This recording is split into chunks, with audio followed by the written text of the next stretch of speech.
Patitira kita ng 5 punong mapalaya. Anong gusto niyo? Gusto.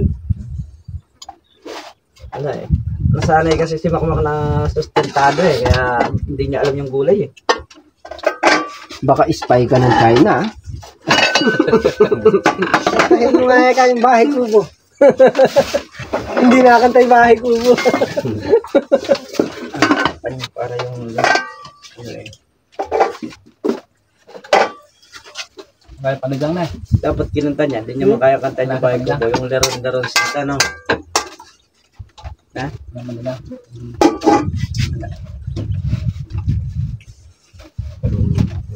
Para ko tayong lahat. Oh. Sarap ng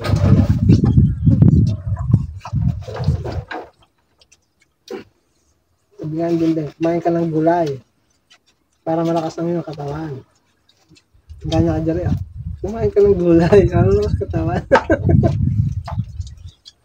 samantalang sarap sa kumain ng gulay.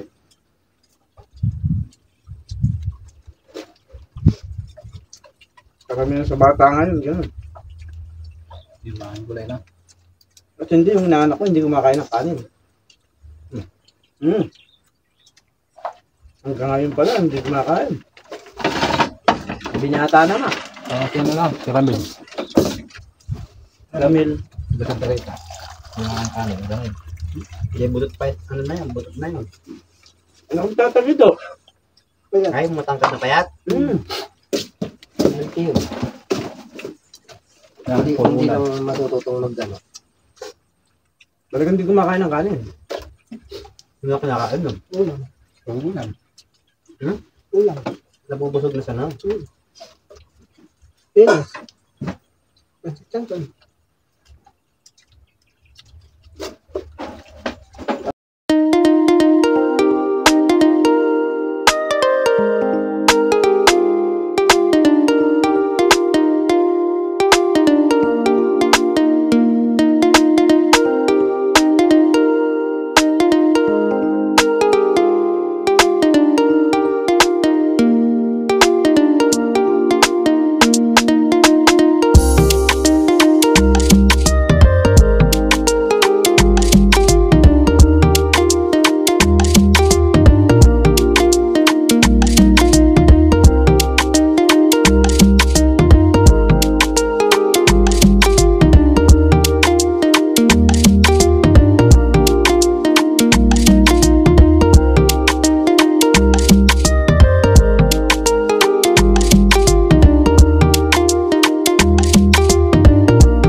Mga kapartner, at nakayari na nga tayo mananghalian.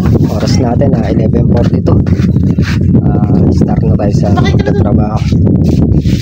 Ako sa kulungan ng kambing, sila dun sa may balag. Kailangan namin mayari yun eh, para makapag-focus din tayo dito sa trabaho dito sa sitaw at talong. Itong linggo na to, target namin mayari ito, yung pagdadamo sa talong, sa sitaw, tsaka yung balag. Mga kapartner, nandito na tayo sa dulo. Sunog si parang Carlo doon, para nakikita nga naman yung mga dumadaan doon. Ay, ito asikasuhin natin, bububungan natin to, tapos didingbingan. Mga partner, start na tayo.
Yan, at naputol natin yung ano natin na pang-iipit tsaka pang-dinding.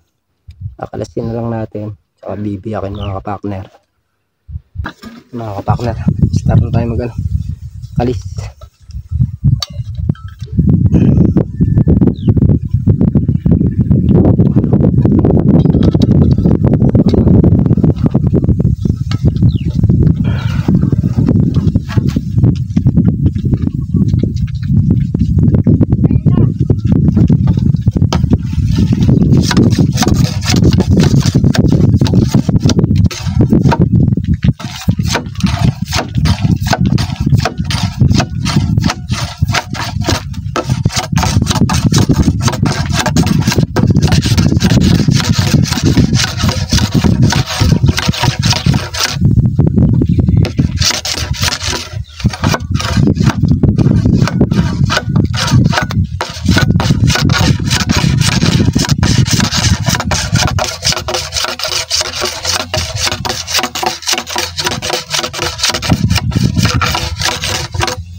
Uy, biglang uminit.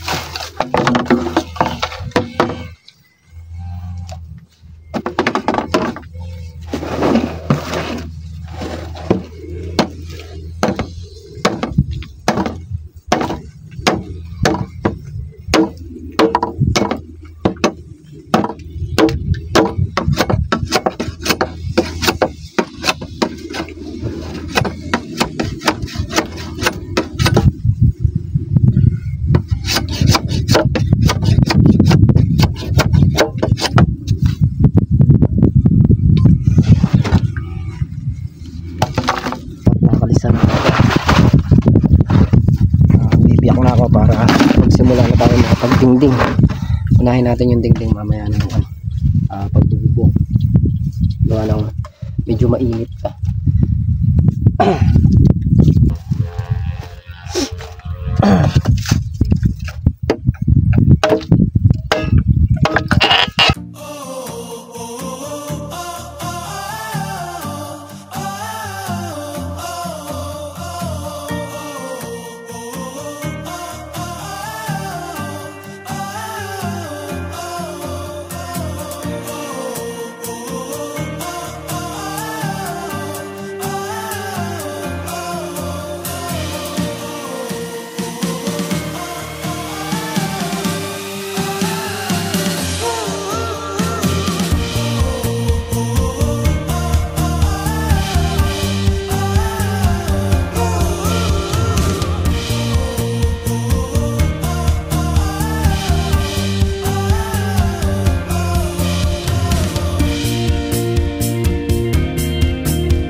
Saan yung martilyo ko?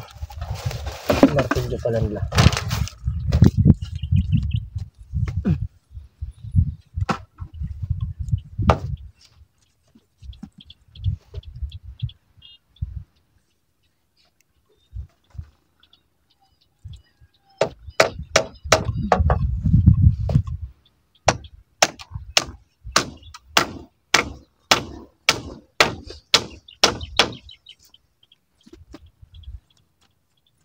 Ding ding.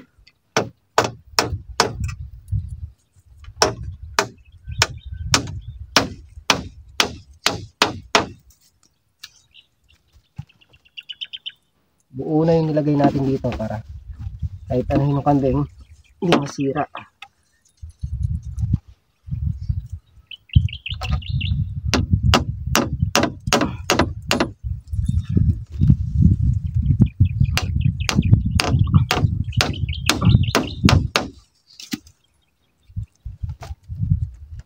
Kahit banggain ng kambing may tibay-tibay. Pag kasi biyak lang na kawayan masisira ka agad.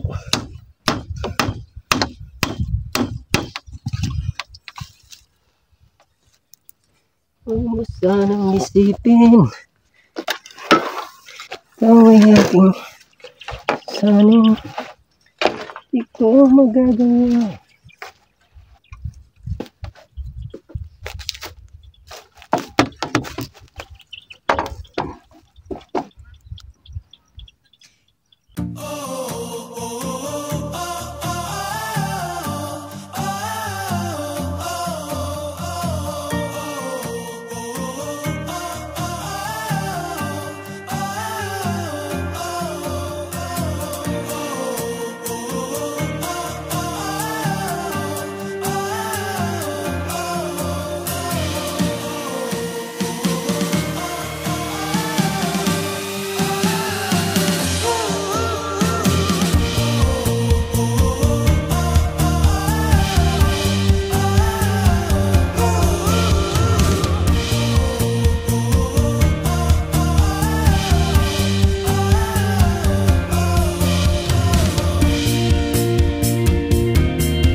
Mga kapakner, nalagyan na rin natin sa gilid tsaka dyan sa pinaka ano nya tagbiran.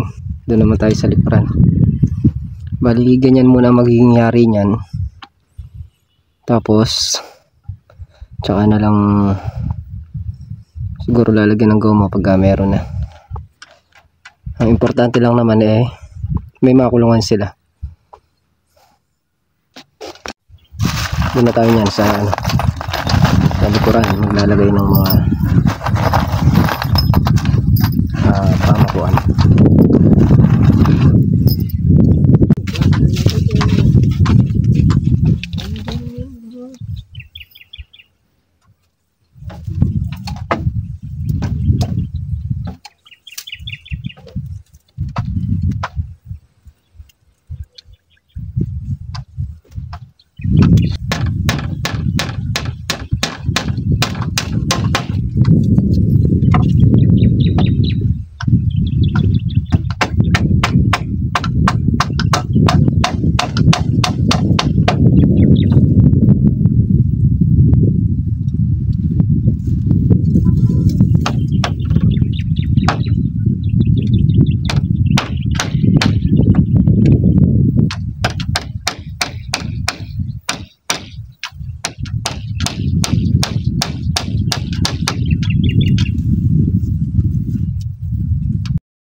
mga kapakner at bubungan natin. Bali kulang pa yan ng goma.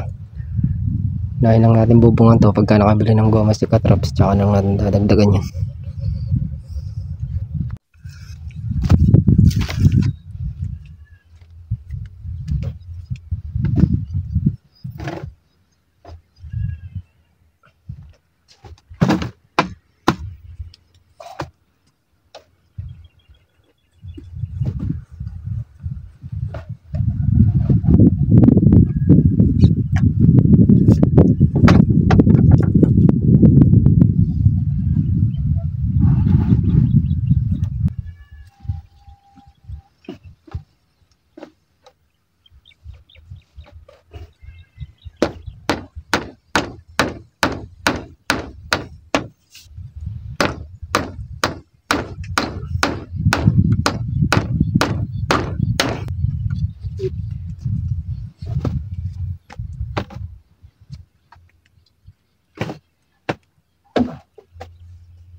Mga kapakner at naidugsong natin. Kaya lang pinulang yung rugby.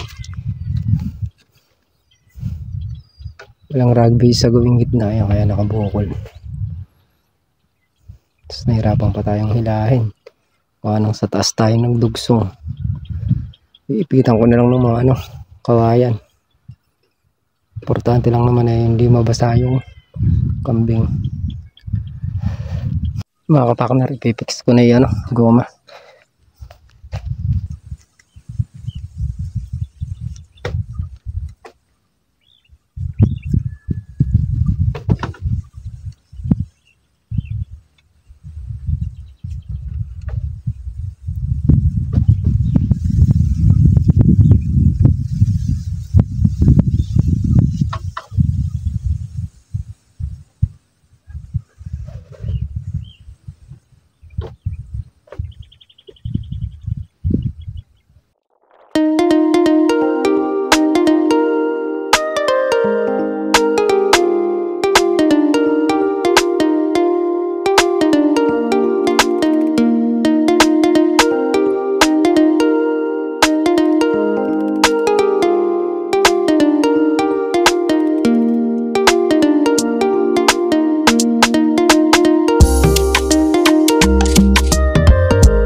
Yung mga kapakner, na i-fix na natin to.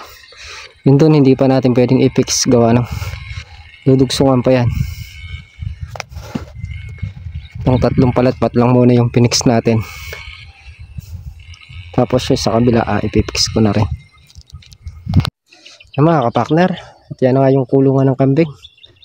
Mga dingding na lang ang kulang, tsaka yung saig doon sa taas, okay na. Ready na lumipat. Tapos ayan sila, nagtayo sila ng balag. Tayo sila ng balag yan. Mga 100 piraso pa, mayayari na. Si Katrops naman, nag-grass cutter dito sa may talong. Kanya-kanya kaming trabaho para makuha namin yung ang kasi namin itong linggo na to, mayari itong balag. Maitayo yung mga na yon, buho, tapos madamuhan yung talong, mayaring damuhan yung sitaw. Sa tingin ko naman mga kapakner, mayayari siguro namin ng 1 linggo. Kasi halos mayari-yari ng kaskater yung talong. Konti lang yung natitira. Yung sa may puno lang ng talong. Ano? Konti pa. Yan lang yung natitirang damo. Kaya nung putputin ng kamay yan. A few moments later. Yung mga kapartner, at dito na nga tayo sa bahay. Yan nga yung nagawa natin ngayong araw. Nakapitas tayo ng sitaw. Nagawa pa tayo ng kulungan ng kambing. Dingding na lang ang kulang nun, tsaka yung dalawang bubong na kulang doon sa may gawing likod. Okay na. Tapos sila Tolnarian naman nagtulis ng buho doon sa may bala. Si Katrops, grass cutter. Medyo malaki-laki yung natrabaho ngayon. Kapag talaga tulong-tulong at saka mag-diskarte sa trabaho, saglit lang. Yung mga kapaknara, muli, thank you po sa patuloy na pong suporta sa bawat channel po namin. Lubos po akong nagpapasalamat at lagi po kayong mag-iingat and God bless. Bye-bye.